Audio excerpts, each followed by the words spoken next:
दूसरा test match भी ख़त्म होता है न्यूजीलैंड के अगेंस्ट में, और वो भी मैच हम हार गए। वो भी मैच हार गए, सीरीज हार गए। फर्स्ट टाइम 12 साल बाद हम सीरीज हार रहे हैं दोबारा इंडिया में। बात को ज़रा ध्यान से सोचो, समझो इस बात को, एक्सेप्ट करो, फील करो कैसा लग रहा है। हम होम ग्राउंड पर सीरीज हारे हैं, वो भी 12 साल बाद। पहली सीरीज मैंने, इस सीरीज से पहले जो सीरीज हम हारे थे होम पर वो 2012 में था against England, 3-1 if I am not wrong. हम 3-1 हारे थे वो सीरीज, और ये सीरीज हम हार रहे हैं। अभी 3 मैच की सीरीज है, लगातार 2 मैच ऑन द ट्रॉट हम हार चुके हैं। 2-0, 2-0 से हम ट्रेल कर रहे हैं सीरीज में। एक मैच खेलने के लिए बचा है, सीरीज ऑलरेडी गॉन, खत्म हो चुका। इतनी शैम्बॉलिक बैटिंग मैंने देखी नहीं भाई। After very very long time मैं ऐसा बैटिंग देखना पड़ रहा है मुझे। मैं कभी सोचा भी नहीं था कि इतना, भाई हम जो अपने आप को बोस्ट करते हैं कि भाई हमें तो स्पिन खेलने आता है, हमें तो स्पिन खेलने आता है।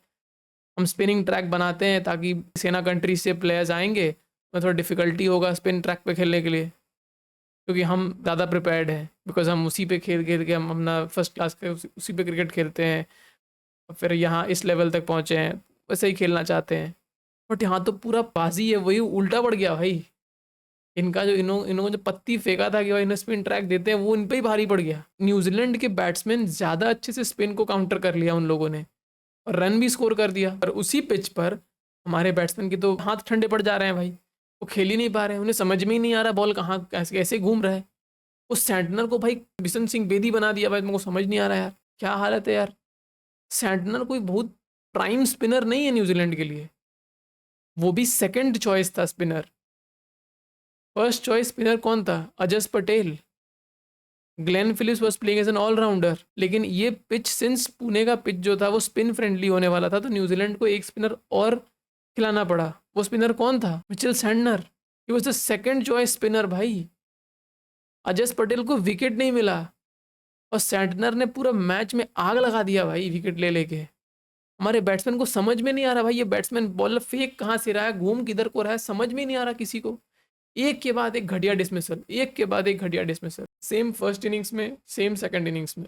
डाइजेस्ट नहीं कर पा रहा हूँ इस चीज को कि भाई हमारे प्लेयर्स इतना खराब स्पिन खेल रहे हैं। मैं सोच रहा था कि भाई हमारा दो जो टूर्स है, 2 सीरीज जो हमें घर पर खेलना है अगेंस्ट बांग्लादेश और न्यूजीलैंड, वो हम इजीली, मैंने अगेंस्ट बांग्लादेश तो हम इजीली जीत जाएंगे, और न्यूजीलैंड के अगेंस्ट में थोड़ा सा ट्रिकी होगा, but we will make through. ठीक है, पर क्या बोलूं भाई, कुछ समझ में नहीं आ रहा है यार, क्या बोलूं। इज नथिंग टू से। 3-0 होने की संभावना भी है, मुझे ऐसा लग रहा है। जैसी बैटिंग मैंने देखी है फर्स्ट टेस्ट में, अगर आप 46 ऑल आउट हो रहे हो, फिर 402 बना के कम बैक कर रहे हो, एक गेम में अपने को एक गेम में ला रहे हो, ताकि मैसेज दे रहे हो कि भाई देखो रन, हम तो फर्स्ट इनिंग्स में बुरी तरह आउट हो गए थे, बट सेकंड इनिंग्स में हमने कम बैक किया, तो एक मैसेज आप दे रहे हो उस न्यूजीलैंड कैंप को कि भाई सेकंड मैच में तैयार रहना भाई, सेकंड टेस्ट में हम आ रहे हैं, वहाँ पर हम वो टेस्ट हम खेलेंगे फॉर द विक्ट्री। बट भाई हुआ ही नहीं। अब सेकंड टेस्ट मैच में वही वही हालत। अश्विन पता नहीं क्या बॉलिंग कर रहा है, मेरे को समझ में नहीं आ रहा यार। एक तो अश्विन का भाई, जो मुझे उसका बॉलिंग एक्शन थोड़ा सा डिफरेंट लग रहा है। जो बॉलिंग एक्शन अश्विन का पिछले वाले सीरीज में था, थोड़ा सा एक चेंज आया है अश्विन के बॉलिंग एक्शन में, वो क्यों आया है पता नहीं, बट एक चेंज तो आया है, वो नोटिसेबल चेंज है। वो देखिए, आपको उसको एक्शन में समझ में आएगा। वो बॉल को, वो रेफ्स बॉल में रेवोल्यूशंस देता है, वो ऐसे घुमाता है, कभी सीम पे गिराना चाहता है, कभी ड्रिफ्टर फेंकता है, कभी दूसरा फेंकता है। He was trying everything but nothing was working. दो चीज़ है, या तो भाई हमारी बैटिंग में हमारा क्वालिटी जो है काफ़ी डिक्लाइन हुआ है, या फिर हमारी बॉलिंग खराब हो गई है, या फिर दोनों ही हो सकता है, दोनों ही पॉसिबिलिटी है। न्यूजीलैंड अभी खेलने आया है, अब लोग चिंता कर रहे हैं कि भाई बॉर्डर गावस्कर ट्रॉफी में वापस हम जाएंगे ऑस्ट्रेलिया, उनसे खेलना है, इधर 5 मैच की सीरीज है, क्या करेंगे क्या करेंगे। अरे यार, बॉर्डर गावस्कर ट्रॉफी छोड़ो, हमारे हाथ से ये चली गई भाई, ये ट्रॉफी चली गई, ये ट्रॉफी गई। बॉर्डर गावस्कर ट्रॉफी का तो पता नहीं अभी क्या होने वाला है। जो इतना भयंकर रिकॉर्ड था अभी तक का, जो अभी तक के पूरे क्रिकेटिंग जितने भी नेशंस क्रिकेट खेलते हैं सारे, किसी का भी होम डोमिनेंस इतना लंबा नहीं रहा था।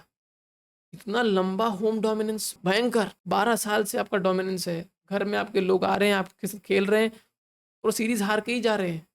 एक आधा मैच कभी जीत गए तो जीत गए, नहीं तो सीरीज तो वो हार ही रहे हैं for sure. In a single day और within the span of 3-4 days ये एक्सपेक्ट करना कि हमारा बैटिंग ऑटोमेटिकली इम्प्रूव हो जाएगा और इतना इम्प्रूव हो जाएगा कि हम स्पिन को अच्छा खेलने लग जाएं, ये हो जाए वो जाए, ऐसा पॉसिबल नहीं है। अब स्टार्टिंग से देखो यशस्वी जायसवाल भाई एकमात्र बैट्समैन यही था जो मुझे लगा कि भाई he is trying to make an impact, जो सिग्निफिकेंट डैमेज पहुंचा सकता है न्यूजीलैंड को।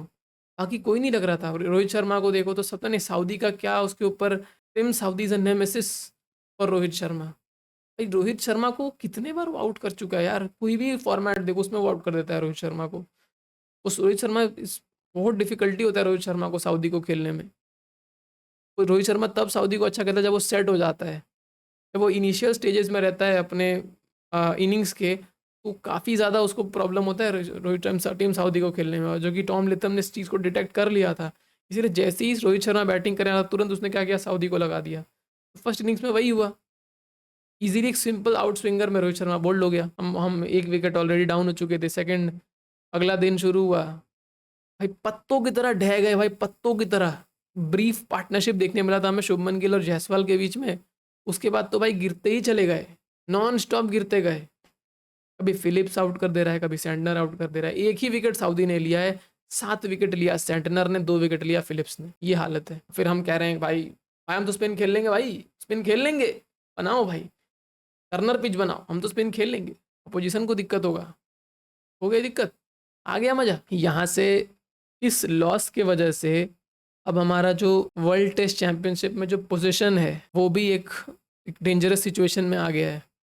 अब हमारे जैसे मैं स्टार्ट देख रहा था कि बचे रिमेनिंग जो 6 मैचेस हैं उसमें से हमें 4 मैचेस जीतने पड़ेंगे। और WTC फाइनल खेलना है अगर, तो आपको उस 6 में से 4 मैचेस जीतने पड़ेंगे, जिसमें से 5 मैच ऑस्ट्रेलिया में होगा। ध्यान रखना इस बात को। जब आपको इंडिया में एक मैचेस को जीतने में इतना आपको पापड़ बेलना पड़ रहा है, इतना आपकी अवस्था ख़राब हो जा रही है आपकी, क्योंकि आप बैटिंग नहीं कर पा रहे हो, रन नहीं बोर्ड पे लगा पा रहे हो।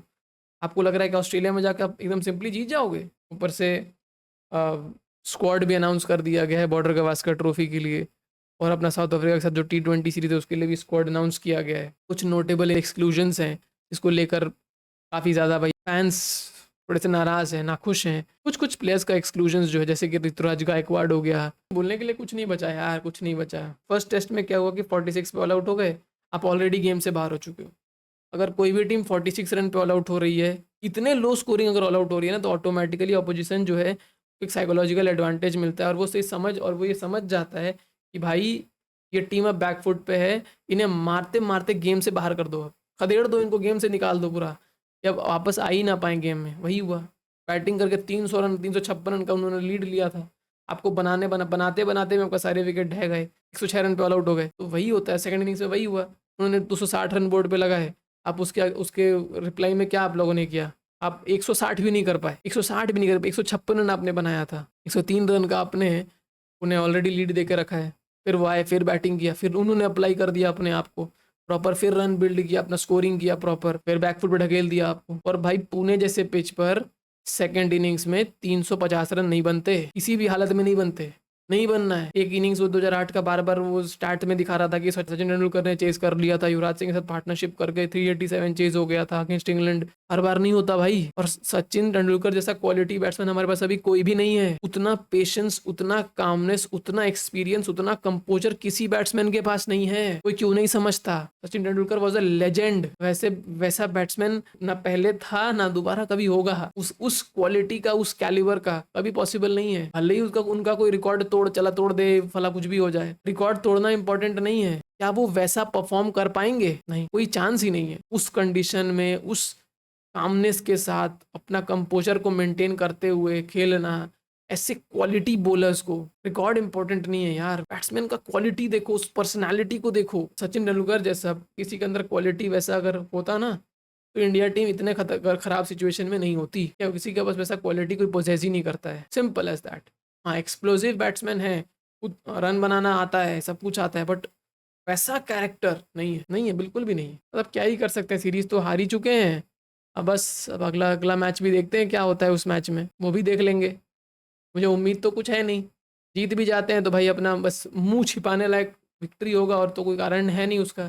भाई हमारा उतना बुरा थ्रैशिंग ना हो, एक विक्ट्री अगर हम निकाल लेते हैं तो WTC के लिए बने रहेंगे। सीरीज तो हार चुके हैं, रिकॉर्ड टूट चुका है, आज तक जो नहीं हुआ था वो भी हो चुका है। 1955 में उन लोगों ने पहला टेस्ट मैच इंडिया में खेला था। 1969 में फर्स्ट मैच जीता उन लोगों ने इंडिया में, 1988 में दूसरा, 2024 में तीसरा मैच जीता। मैंने 1955 से लेकर 2021 में जो लास्ट सीरीज उन लोगों ने खेला था इंडिया में, अभी तक उन्होंने एक भी सीरीज नहीं जीता है। इस पूरे अंतराल में उन लोगों ने सिर्फ 3 मैच जीता था। 2024 में पहली बार उन लोगों ने इंडिया में एक सीरीज जीता है, मतलब 70 साल में पहली बार उन लोगों ने कोई सीरीज जीता है इंडिया में। ये अचीवमेंट है उनका। अपने प्लेयरों को जितना भी हम क्रिटिसाइज करना हो कर सकते हैं, बट हम उनको भी अप्रिशिएट करना ज़रूरी है, क्योंकि उन लोगों ने खेला भी तो है भाई। उनका खेल तो देखो। हम इन्हें तो क्रिटिसाइज हम करेंगे, क्योंकि भाई ये तो अपने हैं, इन्हें तो क्रिटिसाइज करना बनता है। हमें पता है कि ये क्या पोटेंशियल है इनके पास, बट अपना पोटेंशियल वेस्ट कर रहे हैं, यूज़ नहीं कर पा रहे हैं प्रॉपरली, इसीलिए हम इन्हें क्रिटिसाइज कर रहे हैं। लेकिन उनको अप्रिशिएट करना भी ज़रूरी है। उन लोगों ने जो अचीव किया है, हमें हमारा जो ऑस्ट्रेलिया में जो विक्ट्री था, हमारा पैरेलल है वो न्यूजीलैंड के लिए ये विक्ट्री। इंडिया में कोई भी टीम आके इतना इजीली सीरीज नहीं जीत जाती है जितना इजीली न्यूजीलैंड ने सीरीज को जीता है। काफ़ी बड़ा अचीवमेंट है, भयंकर बड़ा अचीवमेंट है, और जिसके लिए उन्हें प्रॉपर अप्रिसिएशन और उनका जो तारीफ है वो करना भाई ज़रूरी है। वो डिज़र्व करते हैं, वो डिज़र्वड विक्ट्री है बस। और क्या है उस वीडियो में बताने के लिए, तो और कुछ बचा नहीं। अगला मैच देखते हैं, उसके फिर रिव्यू में मिलते हैं। तब तक बाय।